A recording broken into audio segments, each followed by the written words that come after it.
pumpkin and sada roti. I'm using a mixer to mix my dough, but you can use your hands from beginning to end. And we're just doing the pumpkin like how I would cook it. So you guys can see it's a vegetarian dish, so we're happy for all the veggies. Please like, subscribe, and share this video with others. Thank you. So Ian is cutting the pumpkin.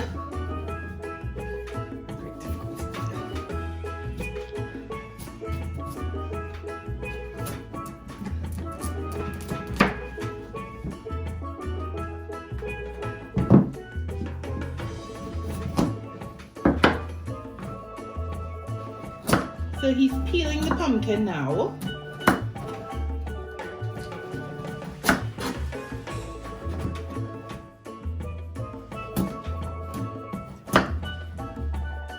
Now you're cleaning the inside of the pumpkin, taking out all the seeds and stuff.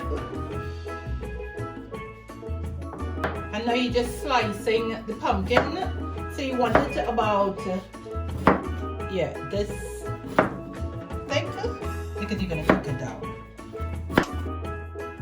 To 5 tablespoons of oil, you're adding your onion. Make sure your oil gets a little bit hot. So my fire is on high heat at the moment.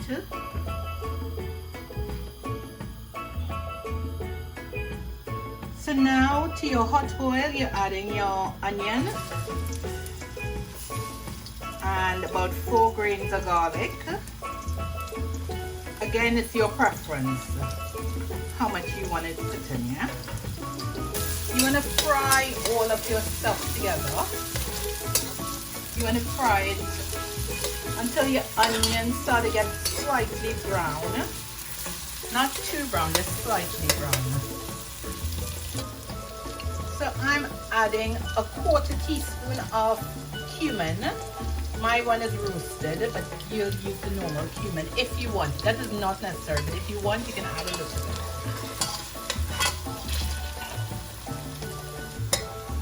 So now this is what you want your onion and garlic and your cumin to look like. And now I'm gonna add my pumpkin. I've doubled my recipe because, again, everybody in this house loves pumpkin. So add all your pumpkin, and then you want to fry that up a little bit.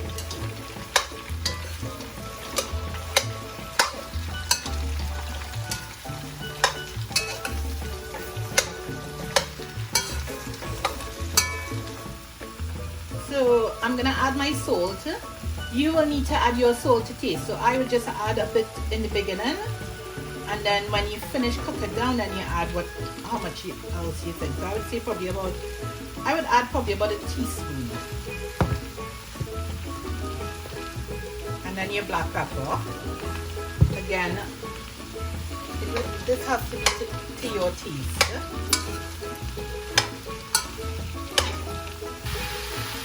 So now, as you can see, your pumpkin is all nicely fried. And I am adding 1/2 cup of water.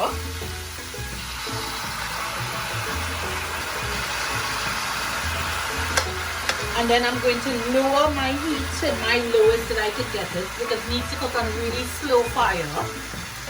And then I'm going to cover my pot and leave it. Again, it's on slow fire, so you just need to leave it on very slow fire. I would leave it for about 15 minutes and then check to see if it's sticking. You need to add a little bit of more water. If it's not, just turn it and make sure it's cooked, and then you'll see. So we're removing the pot cover, and as you can see, it still has quite a bit of water, so I need that to just probably cook down a little bit more. Probably another 5 minutes, I would say. And this is after 15 minutes, so I would say give it a good 20 minutes, yeah? So 15 minutes, and then leave it for another 5 minutes now. So the 5 minutes has passed, and my pumpkin looks good. just gonna smash my pumpkin and garlic and onion and everything. So I'm turning up the fire now because I need my pumpkin to dry down. So I've turned up my fire to normal heat. And as you can see, my pumpkin is all nice and squashed. Make sure you get all of it squashed in. You can use your spoon as well. You don't have to use this. You can use your spoon to mash it. And then you keep this on this fire until it's completely dried down.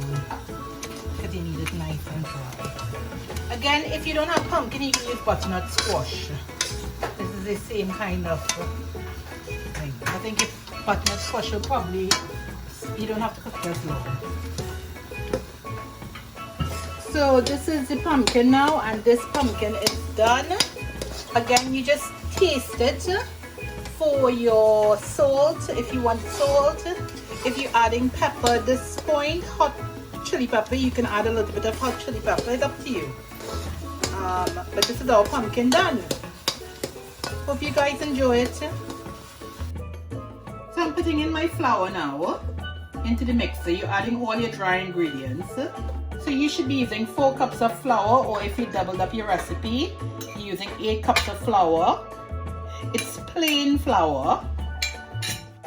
So Ethan's adding in the yeast, the baking powder,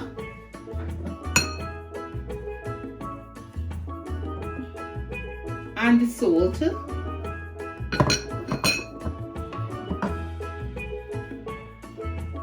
And then I'm gonna whisk all this through softly.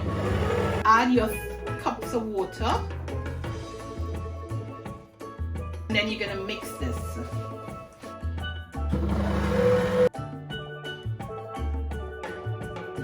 So this is my dough now. So I'm just, so you can see the kind of consistency. And then I'm just gonna cover this with a wet towel and leave it for 30 minutes. So this is your dough. So it's all swollen now.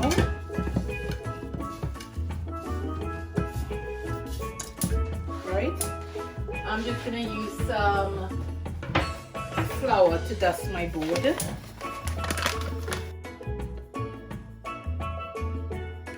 Yeah.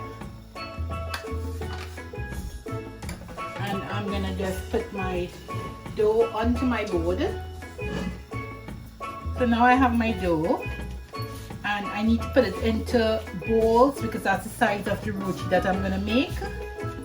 So I'm just gonna divide them into their balls. So I do it like that. That's one. So I mean, it's how big you want to do it. Again, how big your tower or baking stone or whatever you cooking it on is. So I make it about this size. So now I'm forming them into my little balls. Make sure they're nice. I'm going to put them there.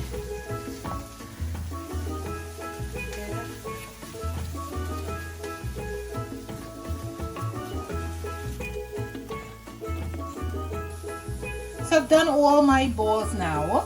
So these are going to be my rotis that I'm going to make. So it's all there. Leave it for about 5 minutes to rest again.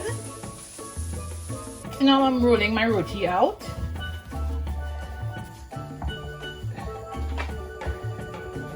So you want to get it nice and not too thin but not too thick either. So just about there.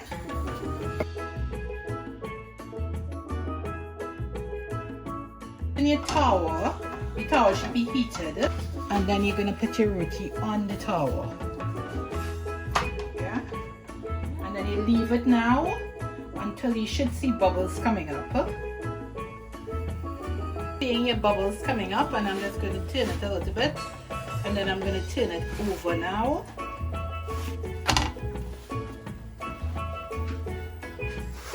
So now you can see your roti is cooking.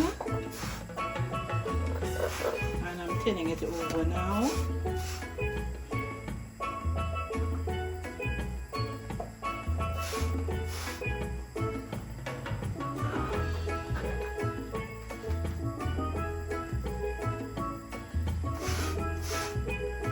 And now you want to pull your towel to the end until you're seeing your flames. And you're going to do the ends of the roti, yeah? Because you want your roti to get nice and swollen.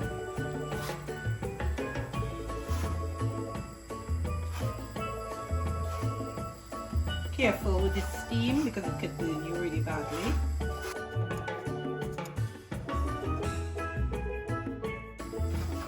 So you're cooking the ends of your roti just to make sure all your flour cooked.